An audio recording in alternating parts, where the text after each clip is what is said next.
Now this is my red kale. Okay, look at these leaves. Look how beautiful these leaves are in front of it. See the red stems? It's this kale, the reason why I love it is because it's so good for you. Kale, it got a lot of vitamin A, which is gonna help your eyes. It got a lot of vitamin K, which is gonna help your bones. It got vitamin C in there. It got calcium, it got potassium, antioxidants. Red kale has more antioxidants than the green kale. Red kale has a special antioxidant called anthocyanins. Now anthocyanins, you gotta look that up, man. That's good for a lot of things. Kale, listen, it's an easy thing to grow. We got one bed right here. I got about 30 plants that I planted right here in this one bed. I could keep harvesting some of this kale every week, and this one little bed right here is enough to feed my family.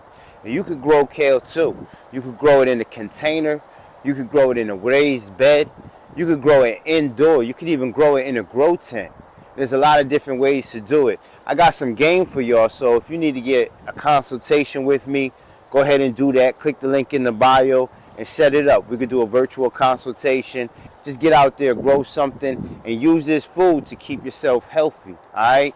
Stay rooted. Keep growing. Bless.